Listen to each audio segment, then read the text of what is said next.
Hoje vamos fazer a correção de mais uma prova. A prova do final do primeiro trimestre.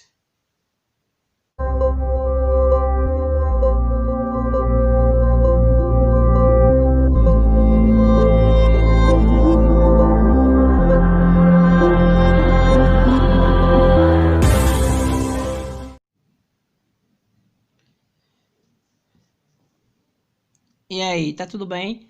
Mais uma vez aqui então no canal Maíra Santônio, tá? Vamos então fazer mais uma correção de prova aqui, tá? Não se esqueçam, ajudem o crescimento do canal, não é? Subscreva-se, não é? Dá o like e compartilhem, tá? Tá a correr um sorteio aqui no canal de mochilas, tá? Participe do sorteio para me ajudar ao crescimento do canal. Ajudem-me, faz favor. Por favor, ajudem-me, tá? Ok, vamos então continuar. Vamos continuar, né? Hoje vou fazer mais uma correção. Vou fazer correção de mais uma prova, tá? Vou começar a corrigir a prova agora até a terceira pergunta. A prova são 5 perguntas e eu vou corrigir a prova até a terceira pergunta neste vídeo. E depois faço mais um vídeo, não é? A corrigir então as outras duas perguntas, que é a quarta e a quinta pergunta, tá? Vamos então começar. A primeira pergunta da prova era: o que é uma potência? Tá? O que é uma potência? O que é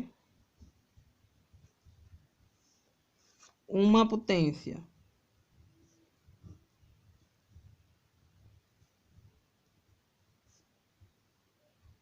O que é uma potência, tá? Que é a primeira pergunta da prova. Como é que eu vou responder essa pergunta? Eu vou dizer, resposta, que a potência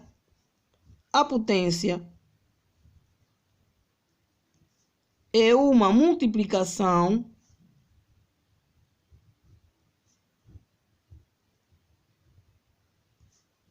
de fatores iguais. Tá? Eu vou dizer que a potência é uma multiplicação de fatores iguais. Porque é verdade, tá? Uma potência é quando nós multiplicamos, não é? Dois números iguais ou três números iguais. Então aí temos uma potência, tá? E o produto, melhor, o resultado desta potência chama-se produto.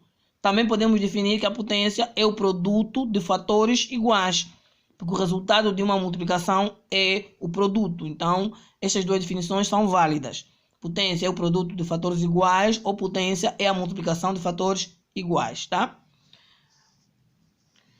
Bem, na linha A da mesma prova, não é? Na linha A dizia o seguinte: calcule o número representado pela potência.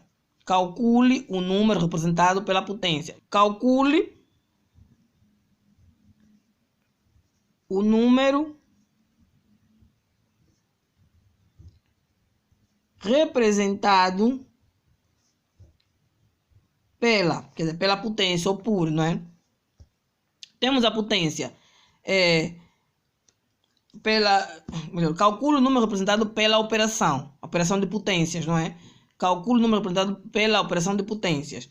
Então temos 80 elevado a menos 1, não é?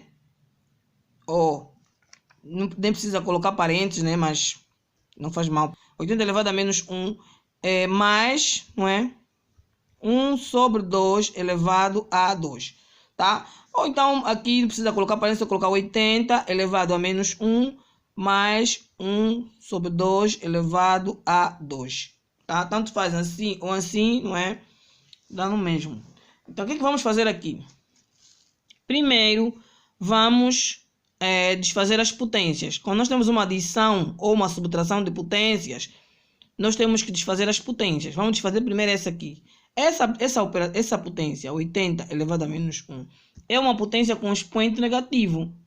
Existe uma regra para calcular esse tipo de potência. O que temos que fazer? Temos que inverter a base, não é? Invertemos a base, tá? E damos o expoente positivo. Então, o inverso de 80 será igual a quê? O inverso de 80 será igual a 1 sobre 80. Porque se nós sabemos o 80, vou colocar aqui, vou fazer aqui de lado. O 80, não é? É um número natural, um número inteiro. Que tem o denominador 1. E se eu quero inverter, não é? Esta fração, o seu inverso é, não é? 1 sobre 80. Então, o inverso de 80 sobre 1 é 1 sobre 80. Por isso é que aqui, ao calcular, nós calculamos 80 elevado a menos 1 igual a 1 sobre 80. Tá? Porque nós temos que achar o inverso da potência. Temos também mais outra potência. Esta aqui. 1 elevado, ou melhor, 1 sobre 2 elevado a 2. Temos que desfazer isso. Isso vai ser igual a 1 sobre 2. Como o expoente é positivo, é só desfazer. Vezes 1 sobre 2. Vamos multiplicar duas vezes a base. A base é 1 sobre 2. E multiplicando duas vezes a base, vamos ter uma multiplicação de frações. A multiplicação de frações, na multiplicação de frações, nós temos que multiplicar numerador com numerador, denominador com denominador. Então, é só multiplicar. 1 vezes 1, 1. 2 vezes 2, 4. Já que temos tudo desfeito, já temos as potências desfeitas, não é? Então, vamos operar. Temos aqui 1 sobre 80, não é? Mais 1 sobre 4. O que temos aqui? Uma soma de frações com denominadores diferentes. Temos que igualar os denominadores. Para igualar, temos que achar o MMC. E o MMC aqui destes dois números é mesmo 80. Então, multiplicamos aqui 80 por 1 e multiplicamos aqui o 4 por 20. Porque 80 dividir por 81 é 1 e 80 dividir por 4 é 20. Então, isso será igual. Multiplicado aqui, 1 vezes 1, 1. 1 vezes 80, 80. Mais 20 vezes 1, 20. 20 vezes 4, 80. Isso vai ser igual. Somamos agora, porque nós temos agora já denominadores iguais, não é? Então, o denominador já é igual, é comum. Então, vamos somar 1 mais 20. Isso vai ser igual a quanto? Será igual a 21, 1 mais 20 é 21 sobre 80. Este é o resultado desta operação aqui. Tá? Tem aqui muitos cálculos, muitas operações, muitas regras matemáticas, vocês viram, tá? Mas é mesmo assim que se resolve. Bem, agora vamos para a segunda pergunta. A segunda pergunta é sobre radicais. Tá? Na segunda pergunta diz: Quais são os elementos de uma radiciação? A de radiciação é a operação onde entram os radicais, não é? Quais são os elementos de uma radiciação? Como resposta, eu posso responder que os elementos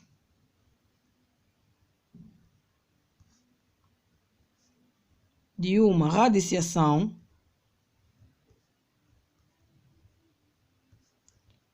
são, primeiro, o radical, né, que é o símbolo, o radical. Depois, o índice, que é o número que vai por cima do radical. Temos também o radicando. E, por último, a raiz. Então, esses são os elementos da radiciação, tá? Posso colocar aqui como o índice, o símbolo é este, não é? Que é o radical.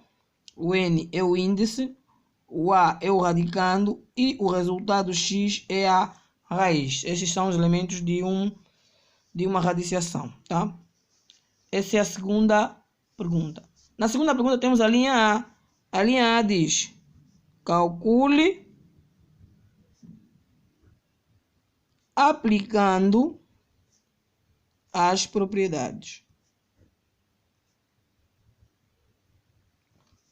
Calcule aplicando as propriedades. Bem, aqui, como já podemos ver, na segunda pergunta, as propriedades são as propriedades dos radicais. E tínhamos, então, uma operação aqui que é 4 mais raiz de 2 sobre raiz de 3. Isso aqui é uma fração em que o denominador tem um radical. Isso não pode acontecer em matemática. Quando isso acontece, nós temos que racionalizar. Para racionalizar, temos que achar o fator racionalizante. Temos que multiplicar esta fração pelo fator racionalizante e achar uma fração equivalente a esta. Então, qual é o fator racionalizante aqui nessa fração? Qual é? É raiz de 3, porque o índice é 2. Se fosse índice 3, raiz cúbica, por exemplo, tínhamos que fazer outros cálculos. Mas nós aqui já sabemos que o radical, o fator racionalizante aqui é raiz de 3. Então, vamos multiplicar isso por raiz de 3. 4 mais raiz de 2 sobre raiz de 3 igual... vezes, não é? Aqui igual não, vezes, tá? Raiz de 3 sobre raiz de 3. Então, multiplicamos o numerador por raiz de 3 e o denominador também por raiz de 3.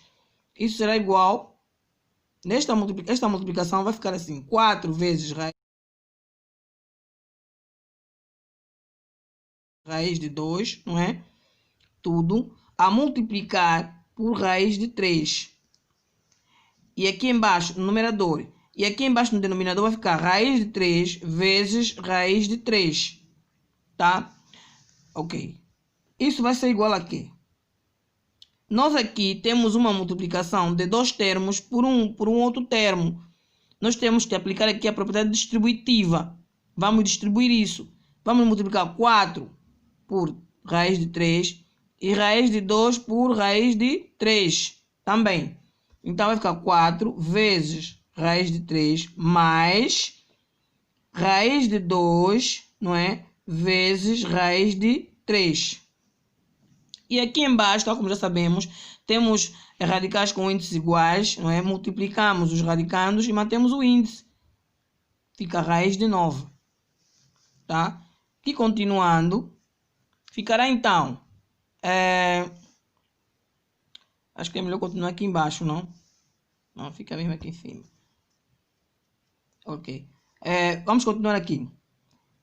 Vamos multiplicar aqui 4 vezes raiz de 3. Vai ficar 4 raiz de 3, não é? Mais aqui raiz de 2 vezes raiz de 3. Multiplicação de radicais com índices iguais. Mantemos o índice e multiplicamos os radicandos, não é?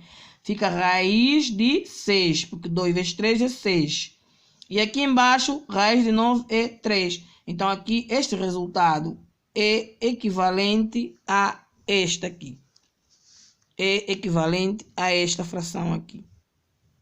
Tá? Então, temos aqui, não é? Racionalização do denominador. Tal como já falei no vídeo passado. Não é? Da correção também que eu fiz. Nós podemos fazer também de um outro jeito, tá? Isso aqui, por exemplo, ficaria... Lá no numerador a mesma coisa, não é? Raiz, 4 vezes raiz de 3, mais raiz de 2 vezes raiz de 3 no numerador. E aqui no denominador, podia ficar raiz de 3, tudo ao quadrado. Então, temos aqui raiz quadrada e temos aqui também quadrado. Então, simplificamos aqui e o resultado vai ser o mesmo. 4 raiz de 3 mais raiz de 6 sobre 3. O resultado é o mesmo dos dois métodos, tá? Já falei isso no vídeo passado, na correção que fiz no vídeo passado, porque a racionalização, não é, também saiu nessa prova aqui. E já falei que vamos fazer a correção de 3 perguntas, não é? A terceira pergunta, vamos ficar pela terceira pergunta. A terceira pergunta é em quantas partes está constituído o monômio? Em quantas partes está constituído o monômio, tá? A resposta é: o monômio está constituído por 2 partes, tá? Que são... Porque a pergunta é em quantas partes está constituído o monômio, não é? E quais são? Então, a resposta é: o monômio está constituído por 2 partes, que são a parte numérica, não é? E a parte literal, tá? Se formos a ver um monômio 4, por exemplo, YZ, o 4 é a parte numérica, tá?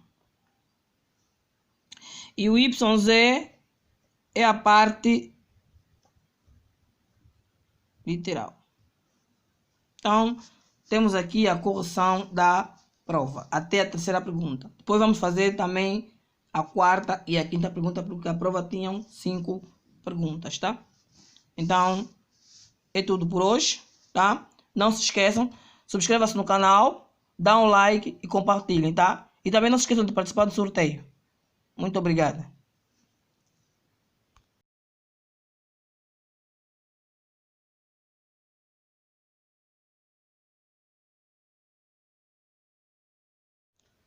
Ok, vou gravar.